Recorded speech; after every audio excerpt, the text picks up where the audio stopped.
70 साल में या और 100 साल पहले से पूरे देश में और प्रदेश में सारे हिंदू और मुस्लिम और हमारे जाट समाज के लोग एक साथ रहते हुए आए। आज तक किसी को कोई परेशानी नहीं है। ये चुनावी नुक्कड़ सभा और सारे गांव के लोगों ने ये आयोजित की, सारे लोगों को प्यार और मोहब्बत, और आज इतनी बड़ी तादाद में पहली बार हमारे विनय के गांव में तुम एक साथ इकट्ठे हुए हो, मैं इसका बहुत शुक्रिया अदा करता हूं। चुनाव का टाइम है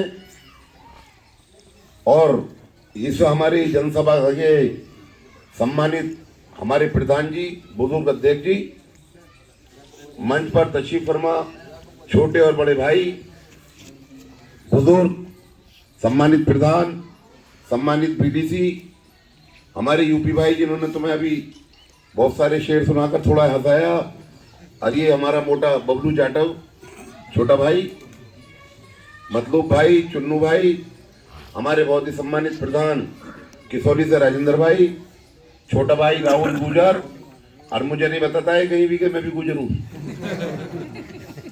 और हमारे राकेश जाटव भाई, हमारे सिकला के बीडीसी भाई और इनके साथ आए हुए हमारे भाई, और हमारे सम्मानित प्रधान सुखपाल जाटव जी, छोटा भाई बबलू, देखो वहां चादर में दुबक रहा है, 3 दिन में आया है, और हमारे चंद्रवीर भाई किसान यूनियन के अध्यक्ष राजेंद्र भाई जो संचालन कर रहे हैं, हमारे भाई कौशल किशोर जी जो शिक्षक संघ के अध्यक्ष हैं, और ये शिकारपुर वाले क्या कर रहे हैं यहाँ पे, मंत्री जी तो वहां चुनाव लड़ रहे हैं, और मंच पर हमारी छोटे भाई राहुल की जो पूरी टीम है, और यहाँ पर भाइयों, बुजुर्गों, दोस्तों, नौजवान साथियों जिनका नाम भूल गया हूं उसके लिए माफी, ये हमारे बोध जी, और लोंगले के हमारे महेश भाई, और मरगूपुर से ताहिर भाई, और हम मेरे साथ आए हुए सभी सम्मानित प्रधान, दोस्त, और ये मोनू चौधरी देखो पीछे खड़ा बोलने के डर की वजह से, सुनील, जसवीर, और जितने भी लोग पूरी विधानसभा के चुनाव लड़ा रहे हैं, जैसे आप सारे यहां पर इकट्ठे हैं, पूरी विधानसभा में मेरी गारंटी है अगर जिस गांव में चले जाओगे इतने ही तुम्हें अभी सारी जगह इकट्ठे मिल जाएंगे। आपके जिनकी रिपोर्टें थी वो भी गुजरात के लोग, और जो हम 85% पर आज कर रहे हैं, 15% लोग वो भी दोनों गुजरात के लोग, हमें तुम्हें पता भी नहीं चलेगा कि अब ये देश भी बेच के कब भाग गए। आप देख लीजिए, 70 साल में कहते हैं देश में कुछ नहीं हुआ, 70 साल में जो पूरे प्रदेश की और देश की जो आपने टैक्स देकर, गवर्नमेंट के साथ रहकर, खून पसीने की कमाई का टैक्स देकर जो आपने 70 साल में हमारे बुजुर्गों ने इकट्ठा किया था, एक करके दोनों लोग सबको बेचने का काम कर रहे हैं, निजीकरण करने का काम कर रहे हैं, चाहे वो रेलवे हो, बस अड्डे हो, चाहे एयरपोर्ट हो। अब की बारी कि ये सरकार बीजेपी सरकार नहीं है। मैं बार बार कहता हूं, हर रोज कहता हूं, सारी मीटिंगों में कहता हूं कि भारतीय जनता पार्टी की सरकार नहीं है। भारतीय जनता पार्टी की सरकार तो 2014 से पहले हुआ करती थी। 2014 से पहले बता दीजिए कि भारतीय जनता पार्टी की सरकार हो या कोई और सरकार, वो सरकार किसानों पर लाठियां नहीं बरसाती थी, 13 महीने तक धरनों पर नहीं बिठाती थी, 56,000 केस नहीं लगाती थी, जाति और धर्म की बात नहीं करती थी, भाई से भाई को लड़ाने का काम नहीं करती थी, और न धर्म की बात करती थी। 70 साल में या और 100 साल पहले से पूरे देश में और प्रदेश में सारे हिंदू और मुस्लिम और हमारे जाट समाज के लोग एक साथ रहते हुए आए। आज तक किसी को कोई परेशानी नहीं है। आज हमारे हिंदू भाइयों को जो ये डराना चाहते हैं कि मुस्लिम समाज, मुसलमानों की सरकार आ जाएगी, मुसलमान ये कर देंगे, हम मुसलमानों का इलाज कर रहे हैं, हम मुसलमानों को देश से निकाल देंगे, हम मुसलमानों को काट देंगे और मार देंगे। आप इतने सारे लोग बैठे हैं, बताइए किसी एक मुसलमान को इन्होंने देश से निकाला? किसी एक मुसलमान को किसी को मारा हो, काटा हो, लेकिन ये सिर्फ बहकाने का काम करते हैं। अगर गवर्नमेंट की कोई भी योजना है तो आप बता दीजिए। अगर राशन हमारे हिंदू भाइयों को मिल रहा है तो मुस्लिम भाइयों को भी मिल रहा है। ऐसा तो नहीं है हमें नहीं मिल रहा हो। अगर पेट्रोल और डीजल हमें महंगा मिल रहा है क्या? जिस रेट हमारे हिंदू भाइयों को मिल रहा है उसी रेट में हमको मिल रहा है। लेकिन हमें तो ये पुचकार कर रखना चाहते हैं। अगर ये पुचकार कर नहीं रखते तो लाखों और करोड़ों और अरबों रुपए ओवैसी जैसे नेता को ये देने का काम नहीं करते कि मुसलमानों को बांट दो और हमें वोट मिल जाएंगे। ये खाली बताना चाहते हैं, डराना चाहते हैं, मुस्लिम कर कर हमारे हिंदू भाइयों का वोट लेना चाहते हैं। और 15% ऐसे लोग हम 85% पे राज करना चाहते हैं जो अंग्रेज करके चले गए। इसलिए आज मैं बार बार शुक्रिया अदा करता हूं उस नेता के पोते का जो प्रधानमंत्री रह चुके चरण सिंह जी थे, कि आज उन्होंने हिम्मत दिखाई। जब अकेले रह गए तब से लेके अब तक हिम्मत दिखाई। और साथ में अखिलेश यादव जी और आगे जो प्रिंस बिल के बेटे हैं, एक उसका पोता है जिसने हमेशा किसानों की लड़ाई लड़ी, और एक उनका बेटा है जिन्होंने शिक्षा दी, पढ़ाई कराई, प्रिंस बिल थे और साथ में किसान भी थे।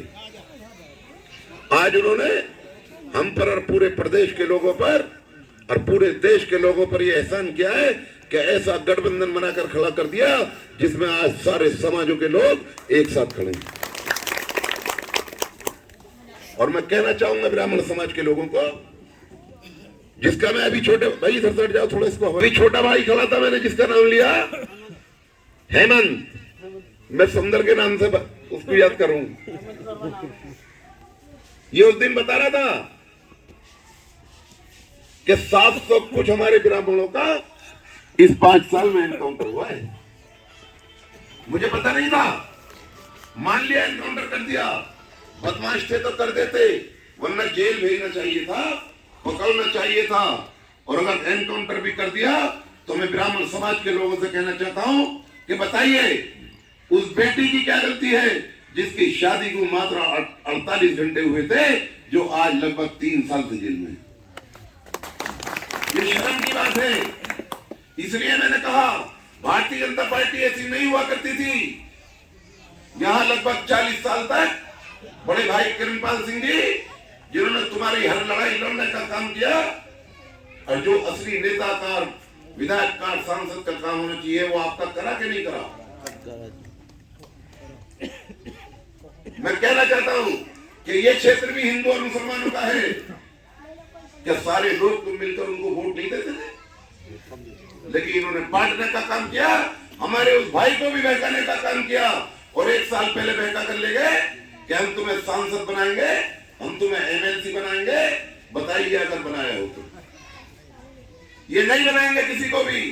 अगर समाजवादी पार्टी की सरकार और बहुजन समाज पार्टी की सरकार प्रदेश में जब भी रही, मैं अपने गुजर भाइयों को कहना चाहूंगा कि सहारनपुर से लेकर नोएडा तक ऐसी दोनों सरकारों में कभी नहीं हुआ कि हमारी बिरादरी के, हमारी जाति के, गुजर समाज के लोग उसमें मंत्री न रहे हो या विधायक नहीं रहे हो। लेकिन ये दोनों आदमियों की सरकार न ही किसी उत्तर प्रदेश के बैकवर्ड के लोगों को, न जाट समाज के लोगों को, न गुजर समाज के लोगों को, न किसी मुस्लिम समाज के लोगों को, न यादव समाज के लोगों को। ये नहीं चाहेंगे ऐसे लोगों को नेता बनाना। ये सबको खत्म करना चाहते हैं, ये सबको खत्म करने आए हैं। और उसका ही ये नतीजा है कि आज देख लीजिए 7 साल सरकार में हो गए जो प्रदेश की सरकार है, और 5 साल इस सरकार को हो गए। किस जाति के आदमियों को इन्होंने सम्मान देने का काम किया? अभी हमारा अजब सिंह भाई बता रहे थे, इन्होंने एक अल्फाज गलत कह दिया, मैं उसके लिए माफी चाहूंगा, क्योंकि वो भी हमारे गुजर भाई हैं, वो नकली नहीं हो सकते, है तो वो असली। लेकिन सोहबत का असर आता है। नकली और असली वो होता है जो ये दोनों लोग कर रहे हैं कि अगर जो बीजेपी की बात करेगा वो असली हिंदू, और जो बीजेपी की बात नहीं करेगा वो नकली हिंदू, ये उनका काम है, हमारा काम नहीं है। लेकिन क्योंकि सोबत का असर, और सोबत का असर आ गया,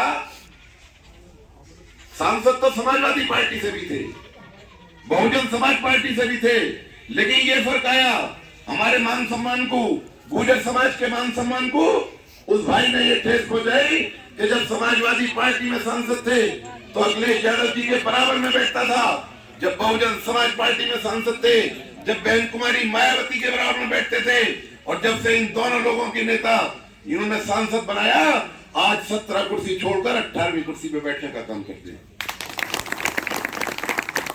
इसलिए मैंने कहा कि दोनों लोगों की सरकार जो गुजरात से है, बहुत सोच समझ कर आए हैं, स्कीम बना कर आए हैं, और बहुत रिसर्च कर आए हैं कि धर्म को, अपने अपने धर्मों को सबसे ज्यादा मानने वाले लोग, भाईचारा से रहने वाले लोग, हिंदू और मुसलमान एक साथ रहने वाले लोग, ये पूरे देश में सबसे ज्यादा कहां पर हैं? और इन्होंने टारगेट किया हमारे उत्तर प्रदेश और बिहार को। मैं बात करूंगा आज 7 साल में और 5 साल में जितने नौजवान हमारे हुआ करते थे, जो हमारी सबसे ज्यादा जाट बिरादरी से होते थे,